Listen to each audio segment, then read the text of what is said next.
Bom dia, pessoal, bom dia, a paz e a graça de nosso Senhor Jesus Cristo esteja com cada um de vocês. Você está no canal Samuel Buralho e hoje nós estamos aí precisando que você entre aí, dê o seu like, né? Se você ainda que não tem dado like, dá o seu like, se inscreva no canal, ativa o sininho. Vocês sabem que é importante, né? E não custa nada, vale a pena isso acontecer. Bom, hoje nós estamos dando continuidade, queridos, para finalizar a parte do quinto selo, né?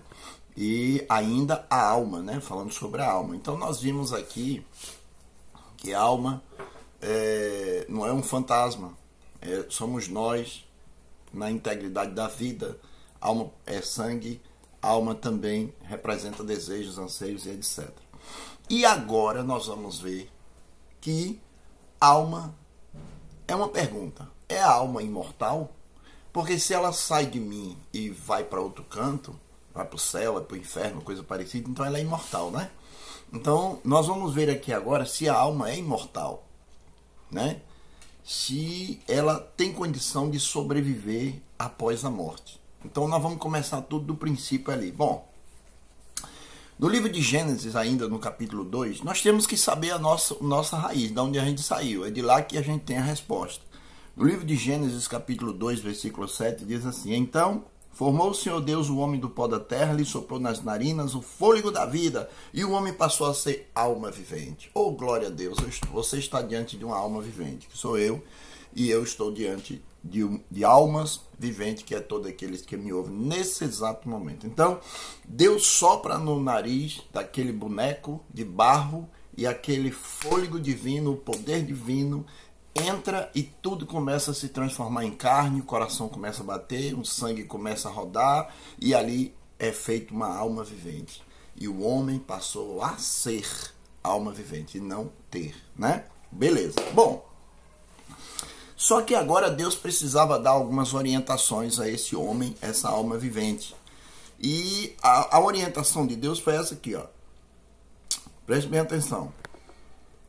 E o Senhor, Deus, lhe deu a ordem: de toda árvore do jardim comerás livremente, mas da árvore do conhecimento do bem e do mal não comerás, porque no dia em que delas comerdes, certamente morrerá. Então, opa, tem uma restrição. Quer continuar vivendo, meu filho? Não coma da árvore do conhecimento do bem e do mal, porque se você comer, vai morrer. Só que existia um indivíduo, um opositor ao trono de Deus, e aí ele veio aqui na terra, e quando ele entrou aqui na terra, ele chegou ali conversando com a rainha desse planeta, né? Ele disse as seguintes palavras: bom, mas a serpente mais sagaz do que todos os animais selváticos que o Senhor Deus tinha feito, disse à mulher: é assim que Deus disse? Não comereis de toda a árvore do jardim? Aí ele chama essa ideia aí para conversar com ela. E a pergunta que faz é: vem cá, Deus disse que não é para comer de nenhuma árvore? Aí ela vai responder: não, Deus disse que se a gente comer dessa aqui a gente morre, mas o resto a gente pode comer. Aí o versículo 4, que é o texto que eu quero, ele disse: então a serpente disse à mulher: é certo que não morrereis. Opa, peraí, nós temos agora um dilema. O Senhor disse: se tu comer tu morre, e o diabo disse: se tu comer tu não morre. E agora? Como é que fica? Bom, e essa palavra que o diabo disse lá no Éden: se tu comer não morre, Deus disse morre, e se tu comer morre, foi um problema. Por que virou um problema? Virou um problema porque até hoje pessoas têm morrido. E, quer dizer, nós estamos morrendo, mas continua a mentira dizendo que o homem não morre, que morre a parte física. E nós vamos dar continuidade. Bom, questão número 1. Para o homem não morrer, ou a alma não morrer, ela tem que ser eterna, né? A alma aí tem que ser eterna dentro do corpo. Esse é um ponto. Segundo ponto, para a alma continuar vivendo, né? Ela, como falei, tem que ser eterna para ela viver fora do corpo. Então nós vamos refletir agora para saber se realmente essa alma é eterna, para ela continuar vivendo fora do corpo, como diz alguns aí.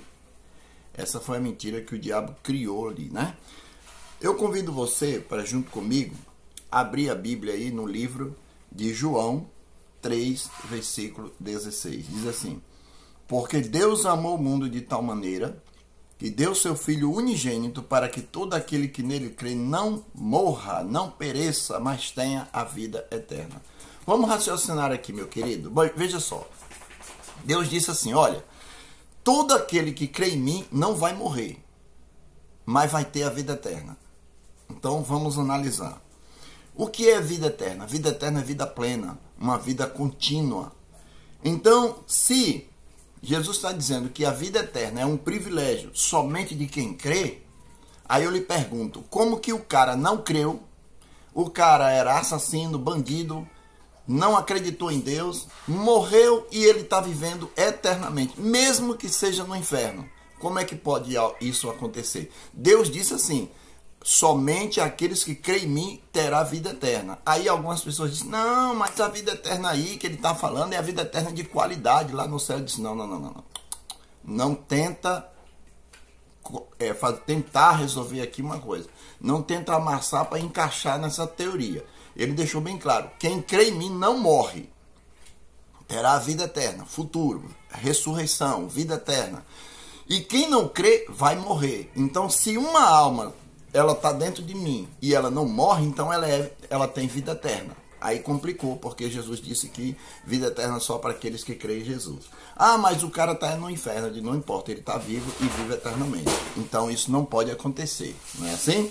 Vamos dar continuidade, aqui tem outro texto aqui para a gente analisar. Bom, se o cara era bandido, assassino, criminoso, preste bem atenção, o cara é bandido, assassino, criminoso, né? E ele está no inferno sofrendo, ele está tendo a vida eterna, meu amigo.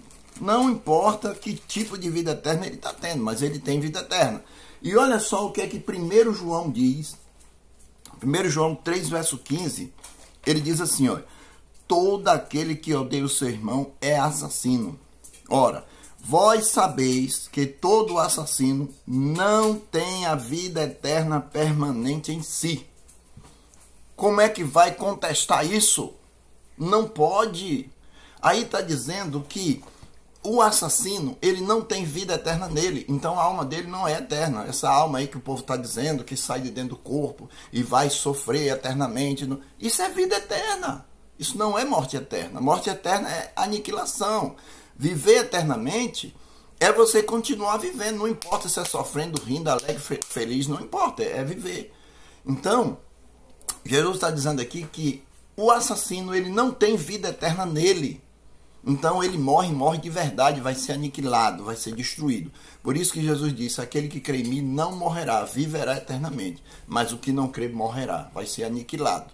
Certo? Então, se eu digo que se eu digo que a minha alma está no céu, eu tenho vida eterna. Se eu disser que a minha alma estará no inferno, eu tenho vida eterna do mesmo jeito. Porém, sofrendo, não importa, é vida eterna. E o assunto é vida eterna, não aonde ele vai estar, mas a vida eterna. Beleza, vamos dar continuidade. O livro de Eclesiastes também tem algo importante para nos dizer. Vamos ver o que é que Eclesiastes vai nos dizer aqui. Eclesiastes 3, o versículo 11, ele diz assim, tudo fez Deus formoso no seu devido tempo. Também pôs a eternidade no coração do homem, sem que este possa descobrir as obras que Deus fez desde o princípio até o fim. Peraí, aqui está dizendo que Deus colocou o desejo da vida eterna no coração do homem. O homem não tem a vida eterna. Deus deixou no coração do homem o desejo de viver eternamente. Então, logo, o texto está deixando bem claro que todo ser humano tem um desejo de viver eternamente. Se a alma da gente fosse eterna, o texto seria diferente. Né? O texto estaria dizendo a alma do homem é eterna. Não. O desejo do ser humano que tem no coração é de viver eternamente. Não é vida eterna. Isso é mentira. É mentira. A alma somos nós, em toda a nossa compreensão física. Essa alma que está aqui diante de você, segundo a Bíblia, terá que morrer. Eu, você e todo mundo, infelizmente. Agora, a vida eterna só se dará após a ressurreição. E aí, vida eterna. Então, e a vida eterna é somente para quem crê em Cristo. O cara não creu em Jesus, era assassino, bandido, né? Aí morre, não, vai para o inferno, vai sofrer. É vida eterna, irmão. Não adianta, não existe isso. Está no inferno, tá sofrendo, tá, é vida eterna. Cristo disse que vida eterna somente para os que creem, né? E aqui nós estamos indo agora para o livro de Hebreus. Vamos ver o que o livro de Hebreus tem para nos dizer, né? O livro de Hebreus nos diz o seguinte. Hebreus, capítulo... antes de Hebreu, eu quero dar uma lida ainda em João, para a gente fazer uma reflexão aqui interessante. O livro de João, vamos ver aqui o livro de João. João, no capítulo 11, olha só que interessante. Disse-lhe Jesus, eu sou a ressurreição e a vida. Quem crê em mim, ainda que morra, viverá. Todo aquele que vive e crê em mim, não morrerá eternamente. Crês nisto? Então veja só. Olha onde é que Cristo diz que está a vida. A vida diz, eu sou a ressurreição. Aquele que acredita em mim não vai morrer, vai viver para sempre. Ah, mas aquele que não crê em mim, esse vai morrer. Então, olha só, se a vida eterna estivesse dentro do meu corpo, em uma alma invisível, que parece com o meu corpo físico, e ele sai do corpo e vai para o céu, para o inferno, esse texto não faria sentido. Porque Jesus Cristo disse, eu sou a ressurreição. Eu sou a ressurreição e a vida. Quem crê em mim, ainda que esteja na sepultura, viverá. E lembra de Salmo? Quem é o homem que consegue tirar a sua alma, que não morra, né? E que a alma não esteja presa ao sepulcro. Então Jesus disse, somente quando ele vier nas nuvens dos céus é que ele vai tirar as almas que estão debaixo da terra, o corpo ressuscitando, dando um corpo incorruptível eternamente. Agora sim, vamos para o livro de Hebreus. No livro de Hebreus, nós temos uma outra coisa interessante. Bom, vamos analisar aqui. Davi, Sansão, todo esse povo todo que morreram. Davi, Sansão, os grandes heróis da fé. Eles morreram. Foram para o céu? A alma deles está onde? Está na sepultura? Está no céu? Onde eles estão? Nós vamos ver aqui agora no livro de Hebreus, capítulo 11, versículo 39 e 40. Ele diz assim, veja só. Ora, todos estes que obtiveram bom testemunho por sua fé, não obtiveram, contudo, a concretização da promessa.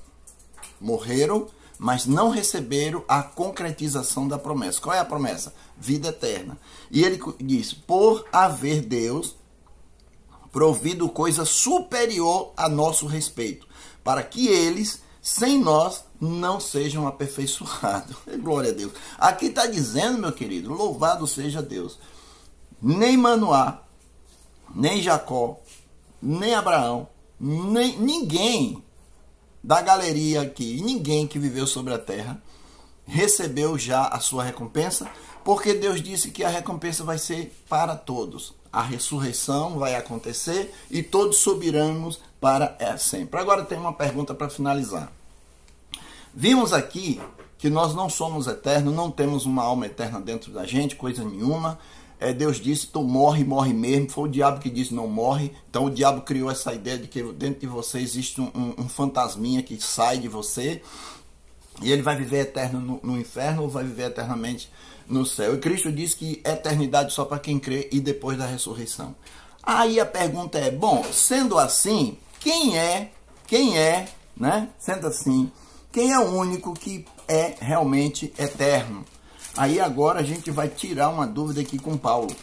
Vamos perguntar ao apóstolo Paulo, quem é o único que tem a vida eterna? Será que o ser humano tem vida eterna? Já dentro de si, no caso essa tal alma aí que o povo tanto fala? Veja só o que é que diz aqui em 1 Timóteo capítulo 6, o versículo 12 diz, combate o bom combate da fé. Tome posse da vida eterna. Glória a Deus. Paulo está dizendo, olha, combata e tome posse da vida eterna. Então, se Paulo está dizendo que eu devo entrar em guerra, combater o bom combate para poder tomar posse da vida eterna, significa que dentro de mim não tem eternidade coisa nenhuma. Tem só o desejo, como ele falou lá. E ele diz, para o qual também foste chamado, e de que fizestes a boa confissão perante muitas testemunhas. Combate o bom combate, enfrenta o diabo, vai com a Bíblia na mão, salva meio mundo de gente, e você vai tomar posse da vida eterna. Oh, glória! E agora vamos ver quem é de fato o único que tem vida eterna. Versículo 16. O único que possui a imortalidade, que habita em luz inacessível, a quem o homem algum jamais viu, nem pode ver. A ele honra e glória eterno. Amém. Aqui está dizendo que o único que possui a imortalidade é Deus. Deus é o único. Então, se Paulo está dizendo que o único que tem imortalidade é Deus, e se eu tenho em mim uma alma imortal, então eu tenho imortalidade também. Né? Esse texto aqui está voando aí. Paulo mentiu aqui. Então veja, dentro de você não tem nada de imortalidade, a não ser um desejo, o desejo de ser eterno. E Cristo vai te dar imortalidade, louvado seja Deus. Por quê? Porque você crê, e aquele que crê, e aquele que obedece, Deus dará imortalidade, porque Ele é a ressurreição e a vida, em nome de Jesus. Um beijo no coração, e hoje é um sábado, dia do Senhor. Deus abençoe e tenha um bom final de semana.